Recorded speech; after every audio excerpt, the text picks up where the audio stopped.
5, 4, 3, 2, 1 start. उपाध्यक्ष महोदय, मैं आपके सामने एक बात और रखना चाहता हूं और वह यह है कि देश में बेकारी बढ़ती जा रही है और इसे रोकने का कोई उपाय सरकार अभी तक नहीं कर पाई है।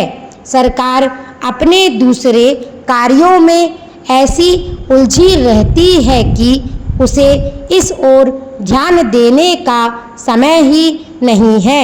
यदि बेकारी की समस्या की तरफ सरकार ने ध्यान नहीं दिया तो देश का जो बेरोजगार वर्ग है वह क्रांति कर सकता है और अगर ऐसा हुआ तो सरकार को बड़ी परेशानी का सामना करना पड़ेगा। अतः मेरा सुझाव है कि सरकार को जल्दी से जल्दी इस समस्या की ओर ध्यान देना चाहिए। यह बेकारी ऐसी नहीं है कि फूंक मारते ही दूर हो जाएगी। इसके लिए सरकार को योजनाबद्ध तरीके से काम करना पड़ेगा। नए नए रोजगार के अवसर सरकार को ढूंढने होंगे। पढ़ाई के ढांचे में परिवर्तन करना पड़ेगा तथा कुटीर उद्योगों की ओर बढ़ावा देना होगा। अब मैं देश में फैली अराजकता तथा आवश्यक वस्तुओं के मूल्यों में वृद्धि के बारे में भी कुछ कहना चाहता हूँ। मैं उन बातों को नहीं दोहराना चाहता हूँ जो मेरे दोस्तों ने कही है।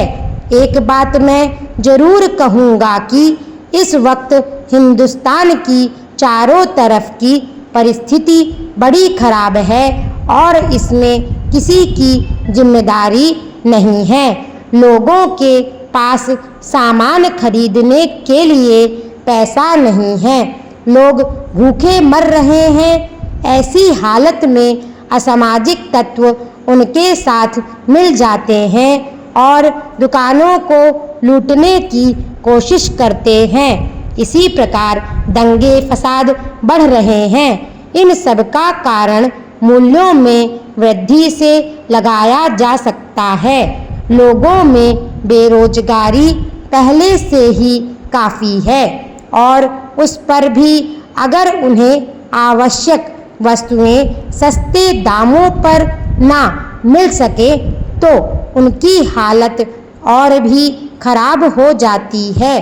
एक बात बिल्कुल साफ है और सही है कि अगर सामान बाजार में होगा, चाहे वह चीनी हो, गेहूं हो, चावल हो या कुछ भी हो, और लोगों के पास उसे खरीदने के लिए पैसा नहीं है तो वे लूटपाट ही करेंगे। इसके अलावा चीज़ों के दाम इतने बढ़ चुके हैं कि गरीबों के लिए उन्हें खरीदना भी मुश्किल हो गया है।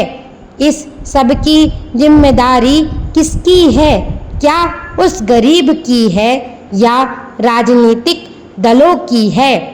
मेरे विचार में इस सब की जिम्मेदारी सरकार की है और इसके लिए मैं सरकार को बता देना चाहता हूँ कि जल्दी से जल्दी इसका कोई ना कोई इंतजाम किया जाए। आज जमाखोरों तथा सरकारी अफसरों में एक समझौता हो चुका है। सरकार थोक व्यापार को अपने हाथ में लेना चाहती है, परंतु जमाखोरों को इससे बहुत नुकसान होगा और इसलिए वे सरकारी अफसरों से मिल गए हैं और इस नीति को विफल करना चाहते हैं। इन शब्दों के साथ मैं मंत्री महोदय से निवेदन करना चाहता हूं कि देश में जो गरीबी तथा भुखमरी का दौर चल रहा है, इसको रोकने के लिए कुछ ना कुछ इंतजाम किया जाए।